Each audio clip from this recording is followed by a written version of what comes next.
Friend and my dear friend, मेरे इस YouTube channel में आप सभी लोगों का स्वागत है। मैं आप लोगों को इस समय प्रिंसिपल ऑफ पब्लिक एडमिनिस्ट्रेशन से ऑब्जेक्टिव क्वेश्चन बता रहा हूं। पिछले वीडियो में मैंने आप लोगों को 90 क्वेश्चन बताया। 45 क्वेश्चन का पार्ट 1 है और 45 क्वेश्चन का ही पार्ट 2 मैंने कल अपलोड किया था। आज का वीडियो जो होगा वो पार्ट 3 होगा और आज के वीडियो में मैं आपको 50 क्वेश्चन बताऊंगा पब्लिक एडमिनिस्ट्रेशन से। तो आइए चलते हैं पब्लिक एडमिनिस्ट्रेशन से MCQ यानी कि मल्टीपल चॉइस क्वेश्चन की तरफ। इस वीडियो के अंतर्गत मैं आप सभी लोगों को 60 क्वेश्चन बताने जा रहा हूं, 60 क्वेश्चन। आइए चलते हैं क्वेश्चन की तरफ।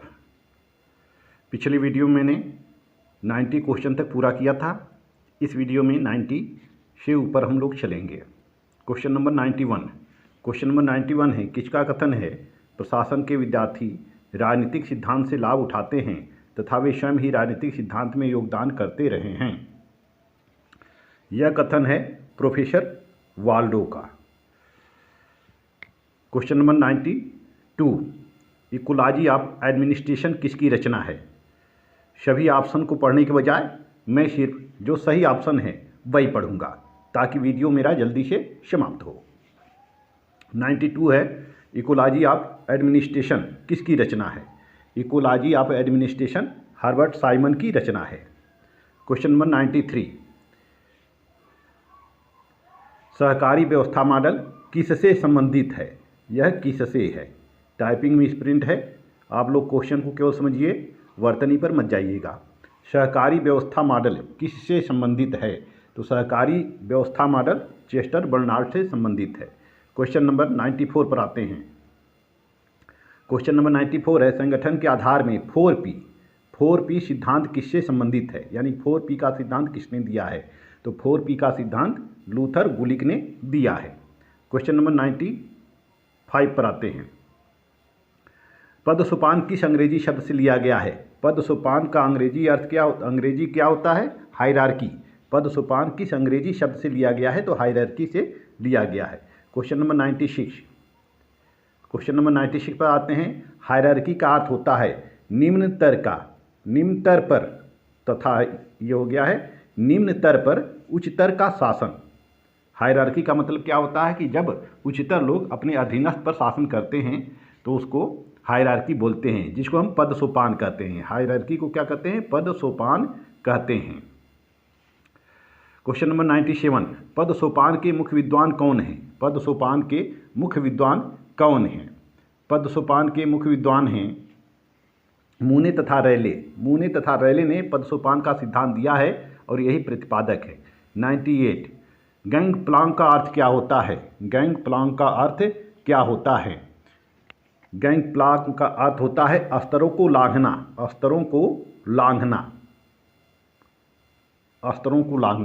गैंग प्लांग का सिद्धांत जो है यह हेनरी फेयोल के द्वारा दिया गया है। क्वेश्चन नंबर 99 है, गैंग प्लांग का सुझाव किसने दिया था, तो गैंग प्लांग का सुझाव हेनरी फेयोल के द्वारा दिया गया था। क्वेश्चन नंबर 100 है, पद सोपान के संदर्भ में किसने कहा था। यह एक धागा है जिसके द्वारा विभिन्न हिस्से सिले जाते हैं। तो यह है महादेव प्रसाद शर्मा के द्वारा कहा गया है, MP शर्मा के द्वारा कहा गया है। क्वेश्चन नंबर 101 पर आते हैं। क्वेश्चन नंबर 101 है, लोक प्रशासन में सबसे पहले व्यवस्था सिद्धांत को किस विद्वान ने अपनाया था, तो व्यवस्था सिद्धांत को सबसे पहले चेस्टर बर्नार्ड ने अपनाया था लोक प्रशासन के अंतर्गत। क्वेश्चन नंबर 102, लोक प्रशासन में संरचनात्मक कार्यात्मक दृष्टिकोण का प्रयोग सर्वप्रथम किस विद्वान के द्वारा किया गया था, तो संरचनात्मक प्रकारात्मक दृष्टिकोण का प्रयोग 1955 में ड्वाइट वाल्डो के द्वारा किया गया था। 103, संरचनात्मक प्रकार्यात्मक दृष्टिकोण की उत्पत्ति सबसे पहले किस विद्वान की रचनाओं में देखने को मिलती है, तो संरचनात्मक प्रकार्यात्मक दृष्टिकोण की उत्पत्ति सबसे पहले मिलोनोवेस्की और रेडक्लिफ की रचनाओं में देखने को मिलती है। क्वेश्चन नंबर 104, पारिस्थितिकी शब्द कहाँ से लिया गया है? पारिस्थितिकी शब्द जीव विज्ञान से लिया गया है। मुझे लगता है कि ये क्वेश्चन रिपीट हो गया है, पिछले वीडियो में यह क्वेश्चन था। क्वेश्चन नंबर 105 पर आते हैं।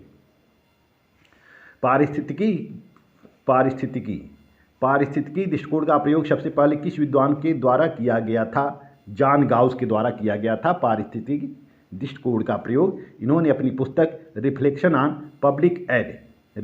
ऑन पब्लिक एड में पारिस्थितिकी उपागम का प्रयोग किया है। 106 पर आते हैं। पारिस्थितिकी दृष्टिकोण के प्रबल प्रतिपादक हैं। पारिस्थितिकी दृष्टिकोण के प्रबल प्रतिपादक हैं एल.डी. व्हाइट हैं, जॉन गाउस हैं और जे.डी. मूने हैं। तो पारिस्थितिकी दृष्टिकोण के प्रबल प्रतिपादक हैं नेन्स, ये गलत है, यहाँ रिक्श होगा। पारिस्थितिकी दृष्टिकोण का प्रतिपादक रिक्श है। 107 पर आते हैं। समान उद्देश्य की प्राप्ति के लिए मानव सहयोग का नाम ही संगठन है, किसका कहना है? यह कहना है जे.डी. मूने का। क्वेश्चन नंबर 108 पर आते हैं। संगठन परस्पर व्यवहार करने वाले लोगों के वर्ग का नाम है, किसका कथन है? यह कथन है साइमन का, हर्बर्ट साइमन का है। 109 पर आते हैं। निश्चित लक्ष्य प्राप्ति यहाँ वर्तनी अशुद्धि है। निश्चित लक्ष्य की प्राप्ति को सरल बनाने के लिए कार्यों और उत्तरदायित्व का विभाजन ही संगठन है। यह किसका कहना है? यह कहना है एल.डी.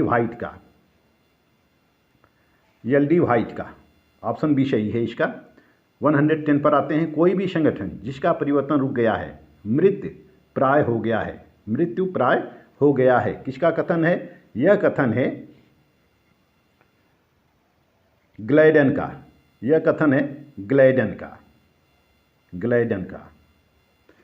111 पर आते हैं। औपचारिक संगठन से तात्पर्य मानवीय अंतर संबंधों के ढंग से है, जिसकी व्याख्या प्रभावित विषयों एवं अर्थव्यवस्था के संबंधों द्वारा की जाती है। किसने कहा है? मूने तथा रैले ने कहा है। क्वेश्चन नंबर 112 पर आते हैं। औपचारिक संगठन व्यक्तिगत एवं सामाजिक संबंधों का जाल है जो औपचारिक संगठन द्वारा स्थापित नहीं किया जाता है। यह अनौपचारिक संगठन है। अनौपचारिक संगठन। क्वेश्चन नंबर 112 है। अनौपचारिक संगठन व्यक्तिगत सामाजिक संबंधों का जाल है जो औपचारिक संगठन द्वारा स्थापित नहीं किया जाता। यह किसका कथन है? यह कथन है डेविस का।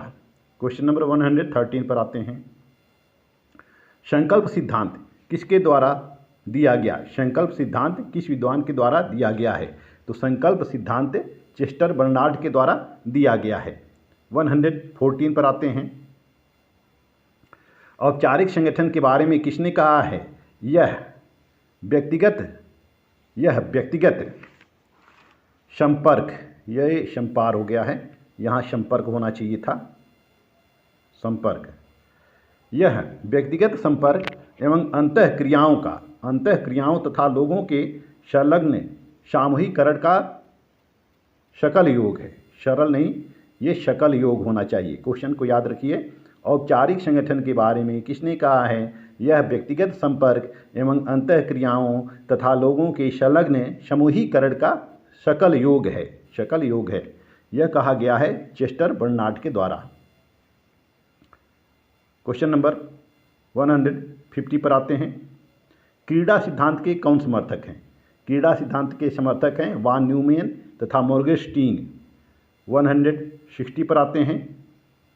पद सोपान निम्न तथा उच्च व्यक्तियों का श्रेणीबद्ध रूप से एक व्यवस्थित ढांचा है, किसका कथन है? पद सोपान निम्न तथा उच्च व्यक्तियों का श्रेणीबद्ध रूप में एक व्यवस्थित ढांचा है, यह कथन है अर्ल लीथम का।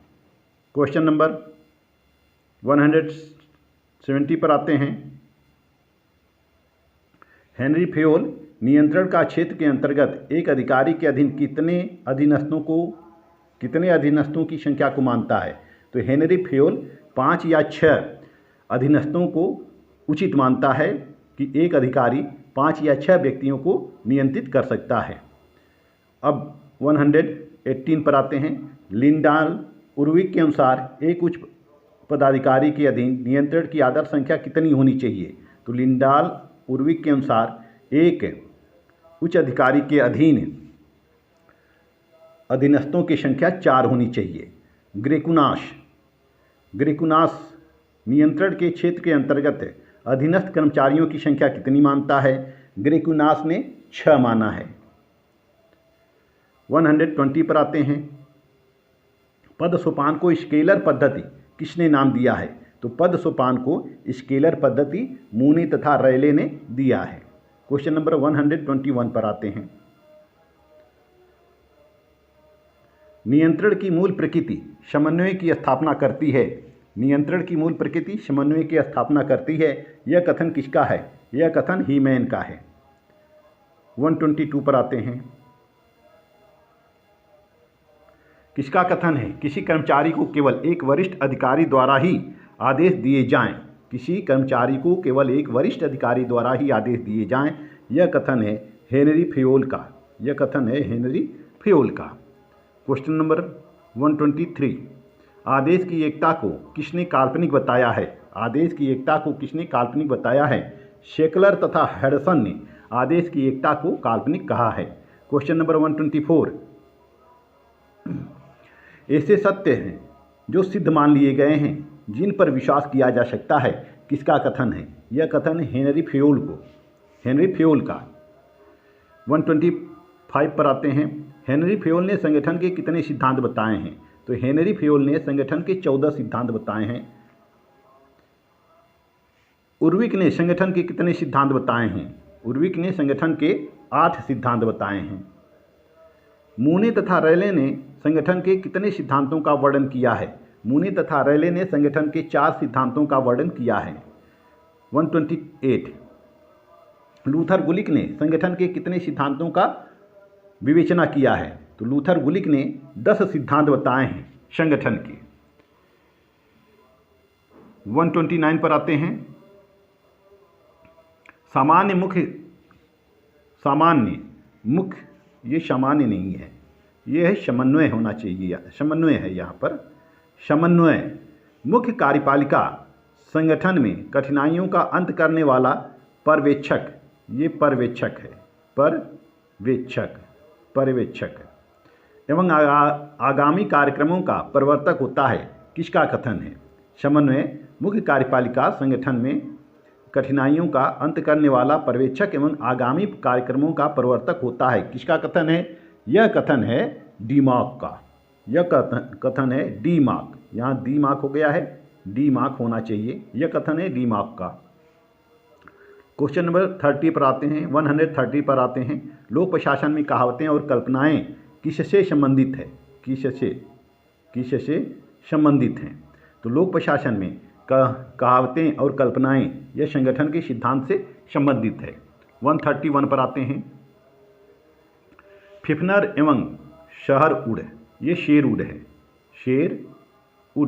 ये भी विद्वान हैं लोक प्रशासन के।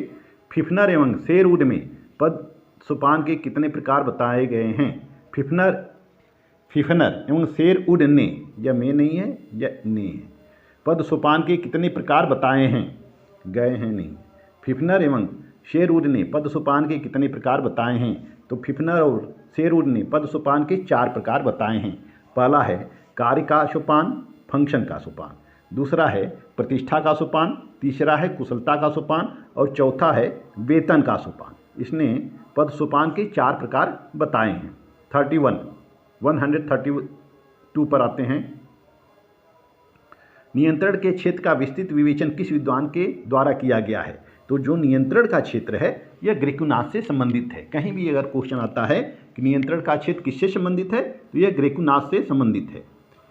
133। एक औसत मानवीय मस्तिष्क 3 से 6 अन्य मस्तिष्क को ही प्रभावशाली नियंत्रण कर सकता है। यानी कि एक जो औसत मानवीय मस्तिष्क होता है वह अधिक से अधिक 3 या 6 व्यक्तियों को ही नियंत्रित कर सकता है। 3 या 6 व्यक्तियों के कार्यों को ही प्रभावशाली तरीके से निरीक्षण कर सकता है। किसका कथन है? यह कथन है सर हैमिल्टन का। 134 पर आते हैं। आदेश की एकता सिद्धांत। आदेश की एकता सिद्धांत के समर्थक हैं। आदेश की एकता सिद्धांत के समर्थक कौन हैं? हेनरी फ्योल हैं, फिफ्नर हैं, प्रेस्थस हैं, लूथर गुलिक हैं। यह सारे विद्वान आदेश की एकता सिद्धांत का समर्थन करते हैं। क्वेश्चन नंबर 35 है। आदेश की एकता सिद्धांत की आलोचना की है। आदेश की एकता सिद्धांत की आलोचना किस विद्वान ने की है? तो आदेश की एकता के सिद्धांत की आलोचना टेलर ने की है, जॉन डी मिलेट ने की है और हर्बर्ट साइमन ने की है, सेकलर हडसन ने की है। मैं ये सारे नाम इसलिए लिख दिया हूँ ताकि कहीं भी आता है इस टाइप का क्वेश्चन तो आप चारों नाम याद रखिए कि टेलर, मिलेट, हर्बर्ट साइमन और सेकलर हडसन ने आदेश के सिद्धांत की आलोचना की है। इन्होंने समर्थन किया है। हेनरी फ्योल, लूथर गुलिक, मार्क्स ने समर्थन किया है। क्वेश्चन नंबर 136 पर आते हैं। आदेश की एकता के संबंध में किसने कहा है हमें इस सिद्धांत के महत्व को भुला नहीं दिया जाना चाहिए? आदेश की एकता के संबंध में किसने कहा है हमें इस सिद्धांत के महत्व को भुला नहीं दिया जाना चाहिए? यह कथन है लूथर गुलिक का। क्वेश्चन नंबर 137 पर आते हैं। प्रशासन के निम्न तल से उच्च तल की ओर प्रशासकीय सत्ता के हस्तांतरण की प्रक्रिया को केंद्रीकरण कहते हैं, जबकि ठीक इसके विपरीत की प्रक्रिया को विकेंद्रीकरण कहते हैं। यानी कि एल.डी. व्हाइट ने केंद्रीकरण और विकेंद्रीकरण की बहुत अच्छी परिभाषा दी है। यह एल.डी. व्हाइट ने कहा है। क्वेश्चन नंबर 138 पर आते हैं। समन्वय अत्यंत रचनात्मक रूप में प्रशासन ही है, यह किसका कथन है? समन्वय अत्यंत रचनात्मक रूप से प्रशासन ही है, यह कहना है आर्डवे टीड का। आर्डवे टीड का। क्वेश्चन नंबर 39 देखते हैं। किसके अनुसार समन्वय नियंत्रण का एक मुख्य पहलू है? किसके अनुसार समन्वय नियंत्रण का एक मुख्य पहलू है? यह है राल्फ डेविस के अनुसार। क्वेश्चन नंबर 140 पर आते हैं। नियंत्रण की मूल प्रकृति समन्वय की स्थापना करती है। नियंत्रण की मूल प्रकृति समन्वय की स्थापना करती है, यह कथन किसका है? हेमैन का। यह क्वेश्चन रिपीट हो गया है। 141 पर आते हैं। अधिकांश परिस्थितियों में सामान्य का गुण ये समन्वय है। अधिकांश परिस्थितियों में समन्वय का गुण, अधिकांश परिस्थितियों में समन्वय का गुण संगठन के अस्तित्व का एक महत्वपूर्ण तत्व होता है, यह किसका कथन है? यह चेस्टर बर्नार्ड का कहना है। चेस्टर बर्नार्ड का कहना है। क्वेश्चन नंबर 142 पर आते हैं। किसने संप्रेषण को किसी साझे की प्रयोजन की साझा समझ के रूप में परिभाषित किया है? किसने संप्रेषण को किसी साझे के प्रयोजन की साझा समझ के रूप में परिभाषित किया है? यह कहना है मिलेट का। मिलेट ने संप्रेषण को किसी साझे के प्रयोजन की साझा समझ के रूप में परिभाषित किया है। 143 पर आते हैं। संप्रेषण को प्रबंध का हृदय किसने कहा है? प्रबंध का हृदय। It is very important question for your examination and also competitive examination. संप्रेषण को प्रबंध का हृदय किसने कहा है? तो संप्रेषण को प्रबंध का हृदय फिफ्नर के द्वारा कहा गया है। फिफ्नर के द्वारा कहा गया है। 144 पर आते हैं। संप्रेषण का मूल समान विषयों पर, सम्मान हो गया है यहाँ, समान चाहिए, समान विषयों पर मस्तिष्कों में मिल नहीं है, ये मेल है, मेल है। संप्रेषण का मूल समान विषयों पर मस्तिष्कों में मेल स्थापित करना है, किसकी परिभाषा है? यह परिभाषा है आर्डवे टीड की। क्वेश्चन नंबर 45 पर आते हैं। 145 पर आते हैं। प्रिंसिपल ऑफ पब्लिक एडमिनिस्ट्रेशन, ये गलत हो गया यहाँ पर। प्रिंसिपल की स्पेलिंग भी गलत हो गई है, आप लोग समझ लीजिएगा। प्रिंसिपल ऑफ पब्लिक एडमिनिस्ट्रेशन किसकी रचना है? प्रिंसिपल ऑफ पब्लिक एडमिनिस्ट्रेशन किसकी रचना है? यह बिलोबी की रचना है। 146 पर आते हैं। केंद्रीकरण और विकेंद्रीकरण में ठीक उतना ही अंतर पाया जाता है जितना ठंडा और गर्म में पाया जाता है। यानी कि ठंडा और गर्म में जितना अंतर पाया जाता है उतना ही केंद्रीकरण और विकेंद्रीकरण में पाया जाता है। यह कथन है कुंटज ओ डोनाल्ड, कुंटज ओ डोनेल का, कुंटज यहाँ आधा सा हो गया है, कुंटज ओ डोनेल का कहना है। 147 पर आते हैं। किसने समन्वय को संगठन का मूल तत्व माना है? किसने समन्वय को संगठन का मूल तत्व माना है? तो समन्वय को संगठन का मूल तत्व जो माना है वह विद्वान है मू ने। क्वेश्चन नंबर 148 पर आते हैं। प्रत्यायोजन द्वारा जवाबदेहिता नहीं हो जाती है। प्रत्यायोजन द्वारा जवाबदेहिता दूर नहीं हो जाती है, नहीं हो जाती है, दूर नहीं, यहाँ दूर होना चाहिए। प्रत्यायोजन द्वारा जवाबदेहिता यानी कि अकाउंटेबिलिटी, उत्तरदायित्व जिसको कहते हैं, एक अर्थों में रिस्पॉन्सिबिलिटी भी कहते हैं, दूर नहीं हो जाती है। प्रत्यायोजन आप पढ़े ही होंगे। प्रत्यायोजन का अर्थ होता है कि अपना अधिकार या अपनी शक्ति किसी दूसरे को देना।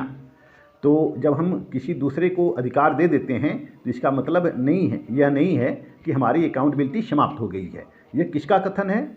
यह कथन है प्रोफेसर न्यूमैन का। यह कथन है प्रोफेसर न्यूमैन का। क्वेश्चन नंबर 149 है। किस विद्वान ने संचार को प्रशासकीय संगठन की रक्त धारा कहा है? यह भी बहुत ही इंपॉर्टेंट क्वेश्चन है। किस विद्वान ने संचार को प्रशासकीय संगठन की रक्त धारा कहा है? यह किसके द्वारा कहा गया है? मिलेट के द्वारा कहा गया है। 150 पर आते हैं। Supervision principles and method, supervision principles and method किसकी पुस्तक है? यह है मार्गरेट विलियमसन की पुस्तक है। 150 क्वेश्चन। तो मेरे प्यारे छात्रों 190 से लेकर 150 क्वेश्चन यहाँ पूरा हुआ, यानी कि आप लोगों को मैं 60 क्वेश्चन बता चुका हूँ।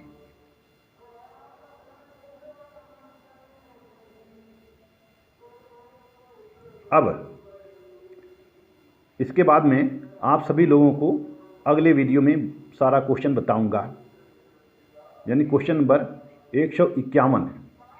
151 से मैं अगले वीडियो में शुरू करूंगा।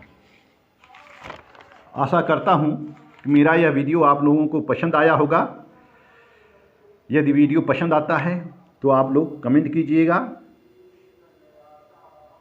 और मेरा वीडियो अधिक से अधिक लोगों तक शेयर भी कीजिएगा, ताकि अधिक से अधिक लोगों को यह लाभ मिल सके। मिलते हैं नेक्स्ट वीडियो में अगले क्वेश्चन के साथ। तब तक के लिए धन्यवाद।